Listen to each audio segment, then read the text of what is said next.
Dismayado ang ilang kaanak ng mga nawawalang sabungero dahil sa mabagal na usad ng investigasyon. Ang police officer na itinalaga para umalalay sa kanila, hindi rin daw nagpaparamdam. May unang balita si Emil Sumangil.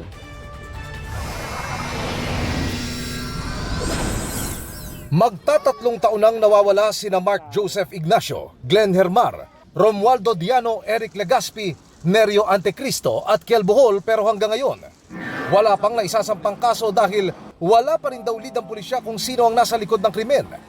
Tatlong Pasko na kami ngayong December na hindi namin kasama yung mahal namin sa buhay.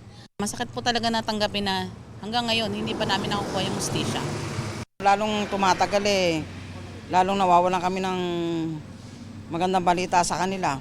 Pawang mga taga Santa Maria, Bulacan ang grupong ito at nawala matapos na magsabong sa Santa Cruz, Laguna noong May 2021. Paniwala ng kanilang mga kaanak, may kinalaman din dito ang 6 na gwardiya na nadakip ng CIDG na itinuturong nasa likod din ng pagkawala naman ng 7 sabungero sa Manila Arena noong January 2021. Tila pampalubag loob na makitang nadakip sila, pero para yan sa ibang kaso dahil nagtatagal na ang sa sarili nilang kaso, nakaramdam na sila ng tila kakaiba. Kala namin yun na yung umpisa ng hinahanap namin na hostisya. Pero nakakadismaya kasi parang wala rin. Ang tagal na, nakakaduda. Alam naman po natin na talagang may kasalanan yung 6, pero parang mapapawalan po talaga ng sala. Ano masasabi ko? Sobrang nalulungkot po kami. Noong huling case conference na dinalahan nila sa DOJ, kasama si Secretary Boying Rimulya, nag-assign daw ng isang CIDG police officer para may umalalay sa kanilang mga hinaingat tanong. Pero pagkatapos daw ng pulong, After ng DOJ, ni Haniho wala nang paramdam sa amin eh. Hindi rin siya nag-update sa amin. Walang update ng mga nangyari sa kaso namin, kaya hindi niya kami tinatawagan. Dito ba? Pero kayo, tumatawag kayo sa kanya? O mini-miss call po namin siya. Nako-contact nyo? Hindi po. Minsan nagri-ring, hindi naman nasasagot. Baka busy.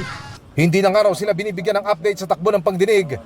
Tinabla pa raw ng korte ang in-apply na warrant to search, seize and examine computer data na para sa kanila'y makakatulong.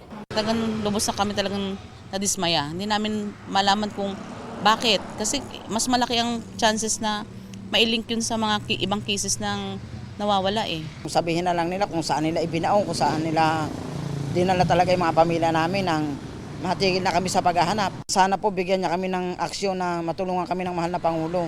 Patuloy naming sinusubok na makuna ng panig ang Department of Justice at PNP CIDG.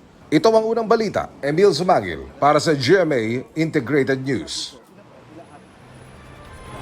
Igan, mauna ka sa mga balita. Mag-subscribe sa GMA Integrated News sa YouTube. Sa mga kapuso abroad, subaybayan nyo kami sa GMA Pinoy TV at sa www.gmanews.tv.